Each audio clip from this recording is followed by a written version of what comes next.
Alright guys, today is another video where I don't actually have to travel anywhere.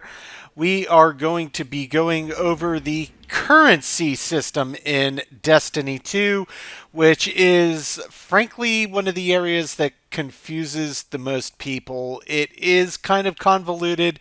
This is in the inventory, this main screen that says consumables. This is effectively a giant list of varying currencies of sorts. I don't mean as in money, there's only a handful of those, but these are the things that you're going to need. Some of these are not entirely currencies, but they all function in the same way. To get this thing, you have to have this specific consumable. So maybe I should call them consumables, as the game does here in lieu of currencies, but nonetheless, we're going to go through the list. Okay, so this very first item here, the Forsaken Cipher, this is related to the exotic kiosk at the tower we talked about in a prior video. That's the one in between the two vault locations at the tower. And this is only and specifically used for the purchase of the Forsaken Season exotic drops that they had, weapons, materials, whatever, at the tower. That's the only place that you use this. And I believe that was year 2. Definitely worth picking up. There were a lot of really, really great exotics that dropped from that season, some of the best in the game, to be certain. And I will be making a separate video on kind of my recommendations if you're going through the kiosk to try to pick up old stuff. Certainly there are some universally great options, and then there's others that are more specific if you're a PvP or PvE player. But that is the entire purpose of this Forsaken Cipher. And when you go to the kiosk at the tower, you will see at the bottom of the Year 2 Forsaken section, it will show you a picture of an Ascendant Shard. You can trade in Ascendant Shards towards getting Forsaken Ciphers. So obviously it's good to know in advance kind of which ones are worth going for before you just start burning through Ascendant Shards. Like I said, these are kind of hard to come by unless you're really good at grinding out really high tier content. So when you're just starting, you're probably going to want to be very specific and careful with where, how, and why you use these shards. But there are a few weapons in there that I would highly recommend just for checking out and picking up. A relic tether. This has to do with a prior season specific activity on the derelict Leviathan, which you can find from the Moon World fast travel point. That is another video entirely to itself, but just so you know, that's where they are, and it tells you how many resonant elements that you have. The next one over here is the Exotic Cipher. Now, you'll notice that that looks remarkably similar to the Forsaken Cipher, though they are completely different. These you pick up from Xur every week on the weekends. He's only around on the weekends. And there is only a handful of places that he can spawn. Like I showed you that one area on the stairwell in the hangar of the tower. That's one of his possible spawn locations. There are a few others. I'm going to give you a tip here that helps. There is actually a website called whereisxur.com, and Xur is spelled with an X, not a Z. X-U-R, whereisxur.com. Maybe want to bookmark that on your web browser for quick and easy future use, but they'll tell you exactly where Xur is for that given weekend, so you can jump straight to him instead of having to hop around to all of his possible spawn locations. It's a very helpful tool. But Xur will have weekly different pieces of exotic gear that you can purchase from him directly, and he will also have bounties that will allow you to earn an exotic cipher. Now, the bounties you can complete in a few different ways. One of the quickest and easiest, if you're into PvP, is to just get wins while playing Crucible or Gambit or whatever the case may be on the bounty itself. I think it's something like 20 wins, and then you can check in the bounty directly to Xur, and he will give you an exotic cipher. It is worth noting that you can only hold one exotic cipher at a time. So you can't grind out the bounty over and over, or he comes back the next week. You still have one on your person. You can't get the bounty again to stack more than one at a time. So basically, do the bounty, get your cipher, and know what it is you want to spend it on. There's no reason to let it just sit here. I have one still sitting here just because I've gotten most of the content in the game, so I just keep them in my pocket for if he has a really good roll on a piece of gear that I want to pick up on any of the weeks he spawns in. But these you use at the kiosk again as well to purchase prior season's exotics. It's one of the currencies in the game for that purpose, and that is effectively how these function. Just like with the Forsaken Cipher, I would suggest that you really kind of hone in on what it is that you want to get first before you use it, because it does get a little grindy, and since he only appears on the weekends to be able to do the bounty and pick these up, just have a clear idea of where it is you want to spend it. The last thing of note is Zur is only around on the weekends, but say you have the bounty, you pick it up on a Sunday, and you don't complete the bounty until a Wednesday. The fact that Zur is no longer there, it's not going to impact your bounty check-in at all. It will sit there in your completed bounty until you go find Zur the next weekend, and then you can check it in and get your cipher. So you're not going to miss it. The next one over, the Ascendant Alloys, we talked about this. This is used towards weapon crafting, which is done on Mars. Ascendant Shards, these are used for max upgrading exotics primarily, though I believe you may need some for legendaries as well, but it doesn't require as much. Most of it is going to be on armor pieces. Hard currency to come by. You have to do tough, challenging things to get them. So the easiest way as a new light or returning player, honestly, is just to daily grind the vendors at the tower, because once you hit max reputation with them, the first time that you reset on the roll around, you're going to get one of these for free. That is hands down the easiest way to acquire them. Scavenger's Boon, this is an item that I purchased from the store from Eververse. Next one over, Spoils of Conquest. We talked about this. These you can only get from chest drops within raids. After you get past one section of a raid and you open the chest, these are going to drop. I believe most raids are going to drop 3 at a time. These are required for many, but not all, of the past exotic drops from the kiosk at the tower, and raiding is the pinnacle PvE content in the game. They are challenging. You have to be coordinated. If you're going to raid, I highly recommend getting on YouTube and watching a walkthrough. And frankly, the first time I run a raid, I take notes. I have a composition book. I take notes so I know exactly what has to happen, what the mechanics are, what my roles are, what to look out for.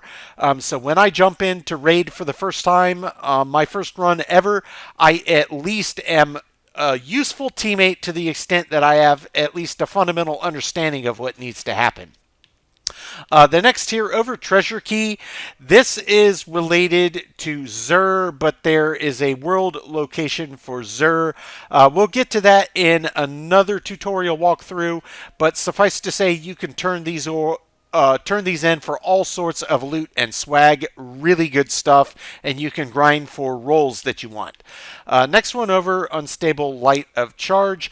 This is specific to a single area on a single world in Destiny, the Blind Well. That is on a specific world. It's a specific activity. It's actually a really good one to grind for XP and for potential item drops. Again, we'll get to that in another video. This next one, the Phantasmal Core, these are turned in on the moon. Again, these are very much world and activity specific, but I'm just walking you through everything that you see here. Tincture of Queen's Foil, that is related to weekly, high tier, challenging things that you can do in the exact same place you can do and use this. So we'll get into that. Small Rice Cake, these are scattered throughout the map. map, you'll see these little bunnies occasionally. If you're lucky in game, they're normally hidden.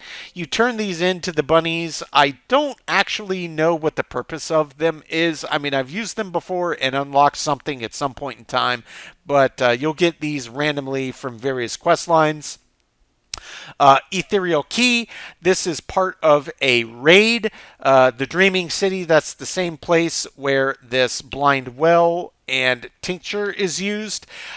This is a challenging raid, and this is a key that will let you unlock one of the chests at the end if you complete the raid, a guaranteed unlock. Gambit Memento. These are cosmetic changes that you can put towards weapons in the weapon crafting area. You collect these from doing higher tier activities. I did actually get mine after grinding Gambit for a spectacular weapon that I got the perfect roll on. But you can use these when you're crafting your weapon. You slot that in. You can change the look of the weapon as you craft it. Dark Fragments. These are kind of a currency you can turn in to Petra. Again, she's on the Dreaming City. We will get to the specific areas. I'm just letting you know what they are. Lost Ghost Trace. You turn these into Eris on the Moon at the left turn of Enchantment. The next one over, this is kind of a boon item, Hymn of Desecration. It does exactly what it sounds like. And there is an area on the moon, an activity called the Pit of Heresy. That's where you turn it in, and while you're playing that activity, it gets this buff. Finest Matter Weave, you will get these from breaking down items in the game, purple tier or greater. It's RNG, but what happens is if you defeat a yellow bar boss enemy, they have a chance, if you have equipped one of these, to drop an enhancement core free of charge. RNG again on the drop, and there's ways to farm these, and I'll point that out in another tutorial video. The next one over, Opulent Umbral Energy. This is related to the Helm. One of the vendors at the Helm, you can turn this in and put it towards getting yourself access to weapons, some of those red bar legacy weapons. That's what that's used for. Rainmaker, this I have so many and I've never used it. If you're running short on Glimmer, most people have a ton of these. It drops randomly. Any precision kill, that means you get the kill by the headshot or whatever the precision damage location is on the enemy. It's not always the head, but it usually is. It will make a shower of glimmer appear after the kill. Plundered Umbral Energy. This is just like the Opulent Umbral Energy. It's at the Helm at a vendor for the same purpose. These are the enhancement prisms. These are the ones I was talking about that are required for upgrading gear to max spec. So your armor, I don't believe it's required for weapons. I think just armor. And as you go up higher and higher up the tier, depending on whether or not it's, basic blue armor, green armor, or legendary armor that's purple, or exotics that are yellow, it will take more and more of these to get them max spec'd. Risen Umbral Energy, the exact same as the Plundered and the Opulent. Upgrade modules, we already talked about this. You can pick them up from either Ada, Armory, Founder down in the Annex, or you can pick these up from Banshee at the tower. These are required for upgrading your gear's power level. That's weapons and armor. Enhancement cores, these are used for upgrading basically everything under the sun. You get these as RNG drops as you break down stuff that you don't need or want, typically from legendary, that's purple tier or higher spec equipment. This is a raid banner. I've got 2 stacks because you can only hold 100 in each stack. This is for Pinnacle PvE activities. There are checkpoints where if you slam down the banner, everybody in the group can gather around it. And once you check in at that banner, it completely refills all of your energy and all of your ammo. So you have immediate access to your ultimate ability, as well as if you have heavy weapon ammo or special ammo weapons, it will completely fill that to the max capacity of the weapon in question. This over here, a strange coin. This is related to the Zur world. We'll get to that again in another video. Over here is psychogenic intel. This, I don't know what it's used for. It's from a prior season. I just never scrapped it. And you can turn it in at the war table. It says that's in the helm. This is part of the current season of Plunder. Map fragments, you use these to unlock different things at the end of completion of the activities. So you can get loot for utilizing those. A Vestige of Dread, that's related to the Derelict Leviathan. A prior season activity found on the moon. Phantasmal fragments, you turn those in at the Lectern of Enchantment on the moon to Eris Morn, and you can use those to purchase weapons and whatnot. Here, always pieces. These you turn in on Europa to the vendor on Europa. The next one, treasure coordinates. This is again related to the current season of Plunder, and you use these for finding chests at the end of activities. This right here, Etheric Spiral, this is a world resource. So you can use this to purchase various currencies for upgrades you want. These three are different tiers of the same item, Charge of Light. These are used at the PvE Blind Well activity, the same place that we use these unstable charges. And this Tincture of Queen's Foil, we will talk about that area specifically later. Barium Bow, that is a world resource found in the same area as all of the aforementioned. Microphasic Data Lattice, again, that is another world resource, a currency if you will. Helium filaments, the exact same thing. Resonant alloy, this is related to weapon crafting. So this is one of the required elements to craft and upgrade weapons at the weapon crafter on the moon. Spin metal leaves, that's another world resource. Glacial starwort is another resource. And finally, Dustlight Shard is another resource.